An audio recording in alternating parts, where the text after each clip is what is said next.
Welcome back to Let's Talk Foster Care. I'm Heather. And I'm Kaytlyn. We're excited today just to introduce you to one of our foster care coordinators that end up being a very huge part of your life as you take on the journey of foster care. So Kaytlyn, I'm just going to ask you a few questions, and I just would love for you to share with future foster families a little bit about what you do. So a little bit about myself. I went to Kent State University, and I'm in the process of applying for some master's degree programs for social work. I have a husband. I'll be married for 6 years this year, and we have 2 little kids, a 4-year-old daughter and a 2-year-old son.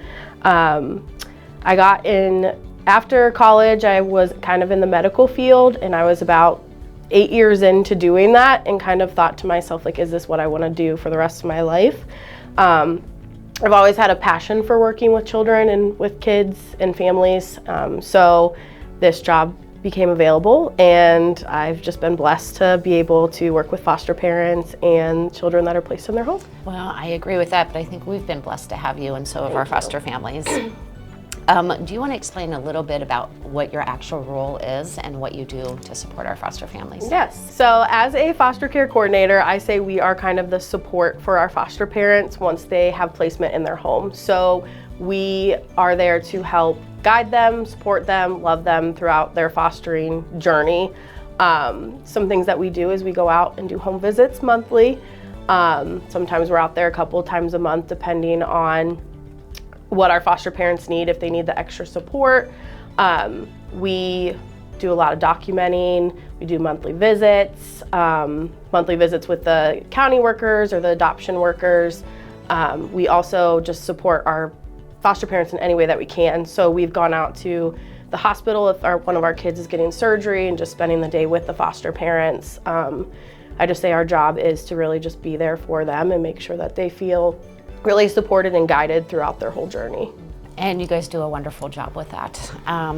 Could you explain a little bit about, I know a lot of times we'll say that the foster care coordinators are the liaison between our families and the counties, but can you kind of go into a little bit more detail on how you support our families when it comes to working with the counties? Yeah, so we are like their liaison. So if a foster parent is having a hard time getting a hold of the county worker, we can kind of come in and try to send emails or talk to the county to see what is going on with them. We also can attend court hearings for our foster parents as the liaisons, or meetings that the county may have if the foster parent might not feel comfortable meeting the biological family or being there knowing that they might run into them.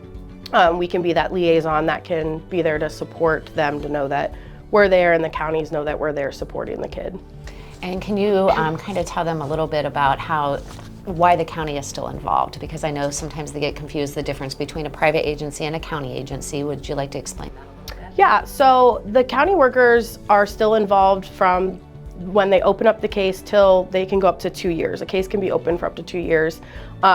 So the county worker is still involved monthly. They do the same monthly visits that we do.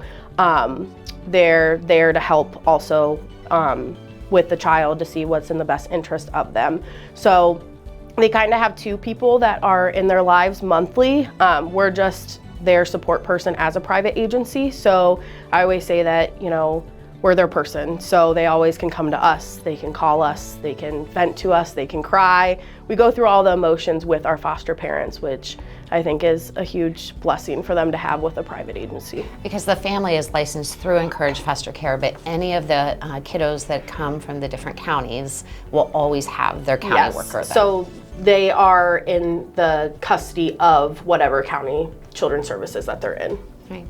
Thank you. Mm-hmm. And I know it really helps our families too. Like you said, if they can't get a hold of the county worker, because counties can be doing a multitude of things, where we are their person, Encourage Foster Care staff, and they end up just becoming such a part of your family. Oh yeah. I always say that we become so close to our foster parents because we can be involved in their lives for 2 years, and if adoption is what happens with the child, it can take up another year or so. So technically we can be in their life for up to 3 years. So you really, as a coordinator, you really become so involved in the foster parents' lives, the biological children that they may have, and just extended families. I mean, we get offered to go to baptisms and birthday parties and baseball games, not only for our kids that are in our care, but for the biological kids too. So we get really close with all of them. So we really do just become one big family.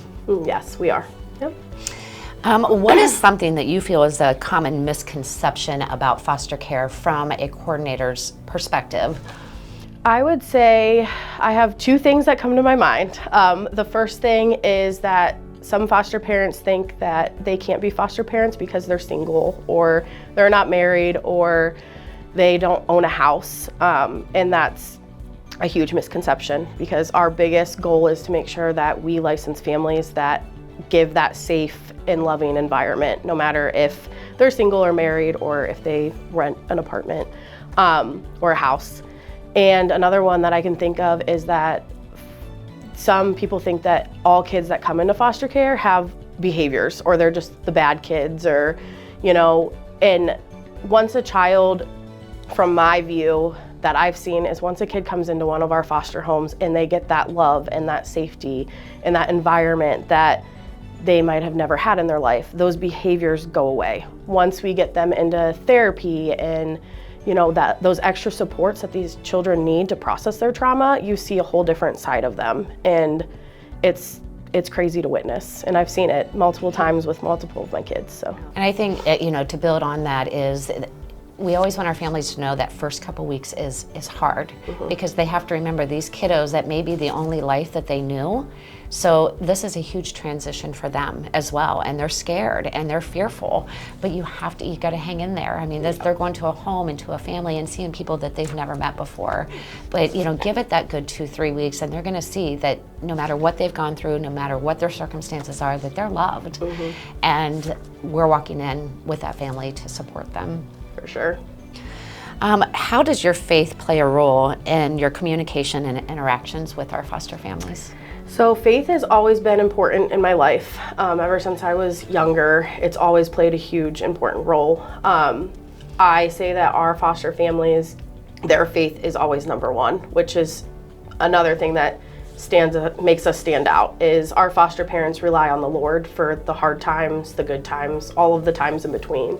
And our foster parents will walk through our kids that they get placed with, their journey of their faith. And some of these kids have never even heard of the Lord. So it's amazing to see them walk through a journey of, you know, I've had kids that the first time I met them, they're like, I've never heard of the Lord. Who is this? What is this? And then 6 months later down the road, I'm coming into a home visit and they're telling me everything that they've learned.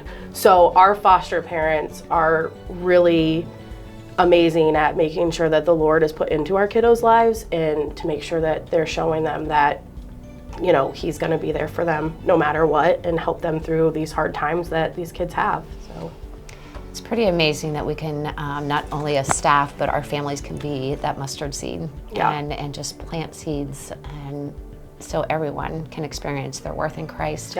And we've seen it even go on to the bio families, where we've had bio moms and dads come to the Lord and attend church with our foster families and even become baptized. And it's just been such an amazing thing to do. And as a team, we have the opportunity to pray with and for our families.